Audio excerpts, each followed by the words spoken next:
Bonjour à vous citoyens français.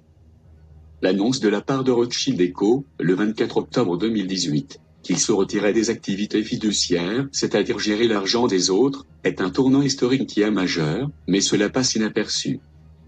C'est en 1769 que Mayer Rothschild, le fondateur de la dynastie, a commencé à gérer l'argent de la royauté. Aujourd'hui, 7 générations plus tard, son descendant Alexandre de Rothschild a été contraint de quitter l'entreprise à cause de multiples enquêtes criminelles internationales qui se concentrent sur cette famille criminelle, selon des sources du Pentagone. Cela signifie que, pour la première fois en 249 ans, le système financier occidental se libère de la domination financière et des Rothschild. En particulier, l'arrestation des banquiers de Goldman Sachs dans le scandale de Malaysian Development signifie que l'implication des Rothschild est sur le point d'être mise au grand jour, d'affirmer les enquêteurs français et autres sources. Les enquêteurs affirment que ce scandale compliqué implique Hillary Clinton, Barack Obama, la famille royale saoudienne, et bien d'autres, mais que la piste aboutit finalement aux Rothschild. Selon des sources de la CIA, cela mènera inévitablement au massacre du vol 370-17, en Malaisie et à l'incident de chantage nucléaire du G20. C'est pourquoi, selon les enquêteurs, les Rothschild sont obligés de se retirer du marché des fiducies.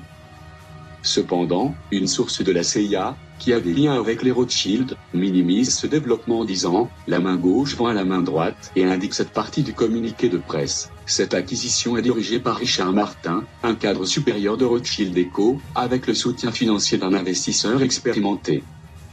En d'autres termes, la branche française de la famille, attaquée de toutes parts, a transmis l'affaire à la branche suisse ou à la branche britannique de la famille, dit-il.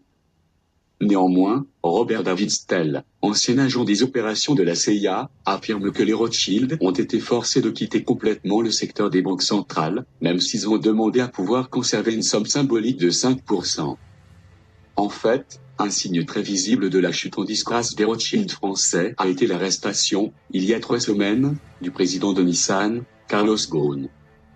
Ghosn a été officiellement arrêté pour des raisons fiscales, mais la véritable raison de son arrestation était militaire, selon le Pentagone et des sources de la société secrète asiatique.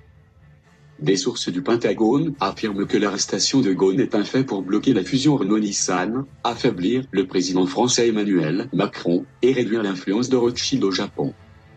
Les sources des sociétés secrètes asiatiques, pour leur part, disent plus spécifiquement que les Français essayaient de prendre le contrôle total de l'alliance Renault-Nissan-Mitsubishi afin de voler les secrets militaires japonais et américains.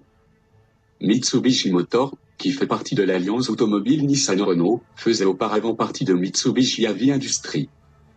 MHI est le plus important fabricant militaire du Japon, et les commandants de la 7e flotte des États-Unis ont orchestré l'arrestation de Ghosn et sa chute, pour empêcher les Français d'accéder à sa technologie via Mitsubishi Motors, disent les sources asiatiques.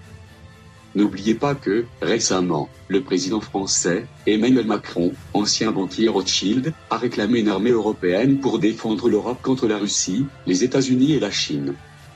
N'oubliez pas non plus que cette année, le président des États-Unis, Donald Trump, a qualifié l'UE de principal ennemi des États-Unis. Nous sommes Anonymous, nous sommes Légion, nous ne pardonnons pas, nous n'oublions pas. Redoutez-nous.